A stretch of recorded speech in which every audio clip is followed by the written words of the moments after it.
If you've been wondering how to use social media effectively for your business, then this is the video for you, because I'll be sharing with you tips and tricks that you can do yourself as a business owner to give your business visibility and attract the right customer into your business. So if you like this kind of content, hit the subscribe button, because I produce these videos once or twice a week. So you want to be notified, so turn on that notification bell as well. You want to be notified once I produce a video, because it will be just as helpful as this one. And I love working with entrepreneurs. That's what I do. I'm Jacqui Mwangi. My name is Jacqui Mwangi, and I'm a digital marketing strategist and coach. So I work with entrepreneurs to help them accelerate their growth using digital marketing. And this is something that I've been in marketing for more than 15 years. I've been doing this, guiding entrepreneurs, doing it for businesses. So before I used to be the one to do it for the business, but now I find the most effective way is to teach you how to do it for your business. Because if it's worked for me and I learned how to do it, just like you, it's going to work for you once you learn how to do it, once you learn how to do it well. So this is what I do, and I absolutely love it. And the things that I share with you on my channel are things that work, things that I've used, things that my clients have used, things that I've seen work. So you want to stick around and you want to make sure that you subscribe so that you get notified and you get to learn what to do with digital marketing for your business, how to build your brand online, how to get new customers, how to track these things. I'll share with you a lot of information, so it's great to have you here. The first tip that I would like to offer to you is how you package your offer. So if you've got a product or a service, how do you package it? And by packaging, it's everything around, how do you name it? So first, have you ever wondered why no one calls their child Judas? That's because there's a lot of power in a name. You wouldn't call your child Judas, right? Because you know what it indicates. So even in your business, you want to use the right name so that your business stands out from everybody else who's trying to be very creative. One of the things that I think is really great is to have a name that represents what it is that you do. Where when I see your name, I can tell what it is that you're about. I can tell what it is that you do, as opposed to a name that just sounds good to you. You know, you come up with a name and you're thinking, yeah, but companies like Amazon and Apple, they had names that are unrelated to what they do. When you pick one of those names, you'd better have those kind of budgets, and you'd better have that much time, because it's taken time to build that name Apple into the brand that it is. It's taken a lot of time and a lot of money to build it. So you don't have those budgets.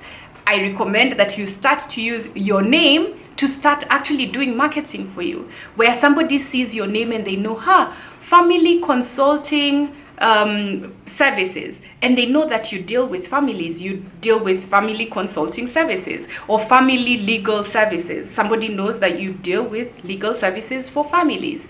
So a name is really powerful, and your name can actually start to do your marketing for you, as opposed to having to spend a lot more to promote your business, because your name is not does not speak for what your business does.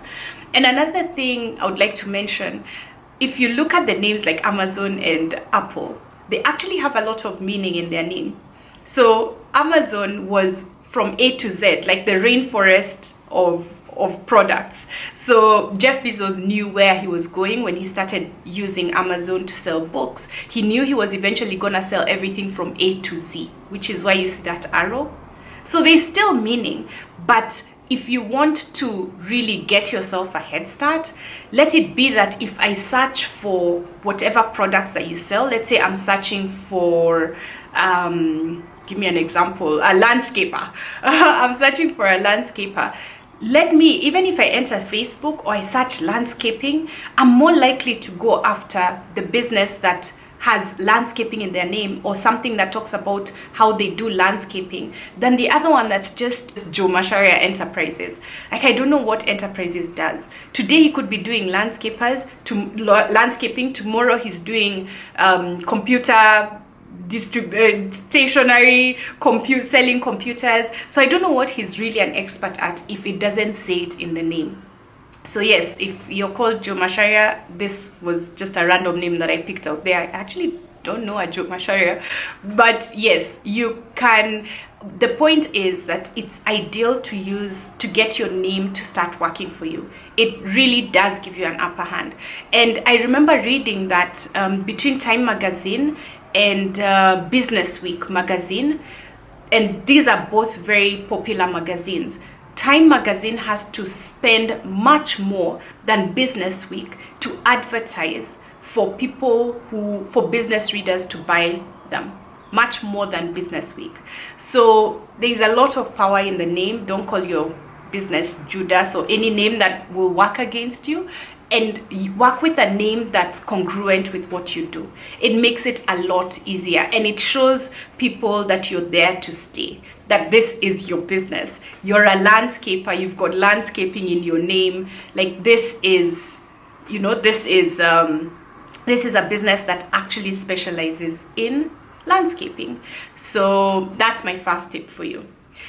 My second tip for you is do your research.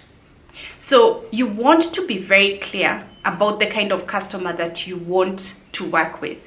And that's something I'm always talking about all the time. And I'm like, hey, when somebody comes to me and they tell me, I don't know how to design my marketing, or what do you think about this? I've created this. What do you think about it? The first question I usually ask is, who is it targeted towards? Because that question will help guide you on everything that you're doing. So do your research first of all, know who it is that the customer you're going after, know who that customer is, and then take time to find out, where are they? If there are groups that they're hanging out in, take time to go to those groups, not to blast your messages, but to understand what challenges they're dealing with, to understand their mindset, to understand what similar products they're using that are not delivering for them. So it's great to even join your competitor pages, because you can see people complaining and you now know where the gaps are that you can fill. But do your research, take some time out. There is no company that has ever been successful, ever, and will ever be successful, having not understood their customer and done some research to get to understand them. Like, if you're looking for long-term success, this is so important. Get used to doing research. And one of the things, I'll share with you a trick that I use to do research and find out what people are interested in, like what my niche is interested in.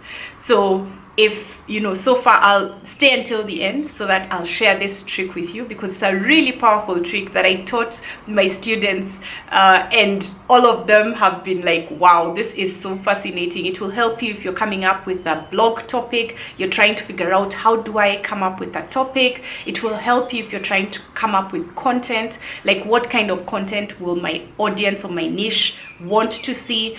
So it will help you do research around that, and it's pretty simple. It will take you just all of 5 minutes. So I'll share that with you at the end, and so that you can stick around, because I want you to stick around and get to hear all of them and then apply them in your business. So research is really important. Know who it is that you're going after, and do research to find out where they are, to see what gaps there are between what they're using currently and what you can provide. So that's my second tip. And then my third tip is how you make your page, how your presence is online. And this one surprises me all the time, because a lot of the times when I ask somebody, hey, send me the link to your Facebook page or your Instagram account or your LinkedIn page, something.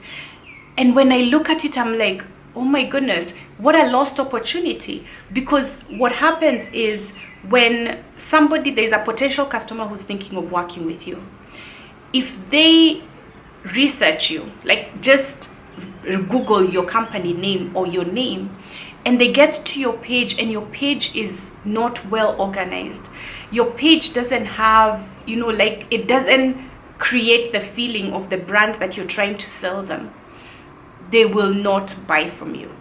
So you want to make your page look attractive. It's the shop the front of your shop, your digital shop. So you want to make it look attractive. You want to make sure that you yourself, as the business owner, go there as a new person and ask yourself, is the contact number correct? Is the email address correct? Is there a banner on the, if it's Facebook and they have the banner, so the banner at the top of the page where you've got the picture, your avatar, where you can put your logo or your image, and then there's a banner right on top. Does the banner, that's free advertising space, by the way. You know how much you'd have to pay for a newspaper to give you a banner ad? Like, you have a banner for free that you need to use. So make sure it says what it is that you do. Because if your banner doesn't say what it is that you do, if somebody bumps into it, if somebody's forwarded it, you know, they get forwarded, or you make a comment in a group and somebody tracks down which page or what your business does, and then they get to your page and they're like, oh man, I wish, you know, you're selling organic food, but I have to search for that information around oh sorry, I got distracted a little bit. I saw some notifications. So but if you're selling, let's say, organic food, and there's nothing on your page, like it's information I have to look for. I can see, yes, fruits and vegetables, but I don't see that they're actually organic. Like, you're losing out. So use that banner. Like, that banner is fantastic real estate for you to make sure that it's beautiful, that it has your one-liner, and I'll get, that's the next tip I have for you, but it has this one-liner, this, your statement, your mission statement, so that people who land there, within the first 3 seconds, they know what it is that you do and who you do it for. So there are tools right now, like you can use Canva, that's Canva. I'll put the link below this video, and you can use that to create your banner, to create beautiful posters. It's really fantastic. It's a fantastic platform. They have the free version and the paid version, but that's one of the tools that you can use to make your page look really beautiful, because I want your shop front to look beautiful.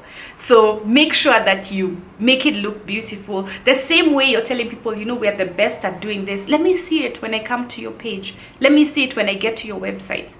And look at, you know, all your website, if it's your website, your page on Instagram, on Facebook, have highlights if you're on Instagram, highlights that are in line with what you do. So if there are frequently asked questions, you can put them in the highlights. If there are certain products, like different product ranges or categories, put them in the highlights. Let your place, your shop look pretty. And all these things you can make using Canva. Like, you just have to go onto Canva and search posters, Instagram story, the thing, Instagram highlights, cover. Like, it will give you templates that you can use and make your shop look beautiful. So I'll put that link at the bottom here. And again, I just want to mention that if you haven't subscribed already, you want to subscribe, because I've got lots of tips to share with you, including what you've already had. So the next one is your one-liner, your mission statement.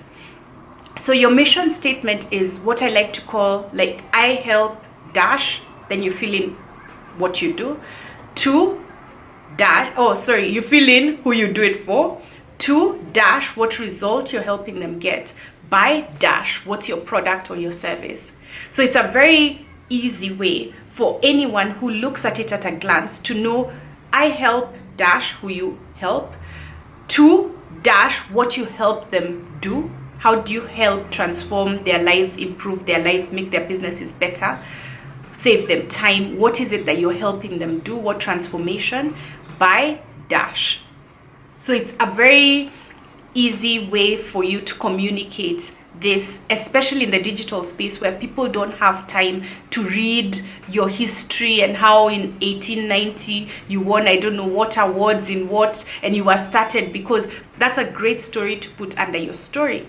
But in the digital space, by the time somebody gets to your story, they're really interested. So you want to hook them first and letting them know who you help, how you help transform their lives, or how you help them achieve their goal. And how you do this is a really powerful statement that you can use on your banner, that you can use on your bio, that you can use on your website cover. Like if somebody lands on your website, within the first 3 seconds, they better know what you do, who you do it for, and what transformation they can expect from working with you. If they don't, you lose the opportunity. And I don't want you to lose that opportunity. So I want you to use that tool to improve your brand presence, to improve your business. And now for the final tip that I was giving you for research, like how best to research what people are looking for, how best to research topics. The best way to do this is just open a Google Incognito window and type the question that people who would be working with you, like whoever it is your niche is, whoever it is your ideal customer is, what question would they ask Google before they find you? So let's say let's say you have a school. So school for young children, or schools for holiday camps for children. If you type in, Google will give you the most searched for end of that. So if you do schools for, you'll see like Google will give you the option of what most people search for. So you can even use that, pick the most searched for topics and write a blog post on that, because chances are now people are searching for this, so they will find you. They'll find your content because it's answering a question that they're already looking for. Cool, right? I know, I love this stuff. And a lot of these things there are lots of tips, and I want to share with you a lot of these tips so that you can grow your business. And like I have so much that I share, and I even have a free training that's going on right now. So if you want to know more about how you can use digital marketing and how you and I can work together, click the link below to access the free training. And if you'd like coaching, if you'd like me to coach you before you even get into the training, you're interested in finding out, like, Jacqui, can you just coach me, because I feel like I'm stuck in this area and I'm trying to figure out a way out. So before I even do a lot more, can you start by coaching me? I do have limited slots for coaching, so you can click as well. I'll include the link below this video, and you and I can work to accelerate your business, grow your business, and take it to the next level, because that's what I want for you.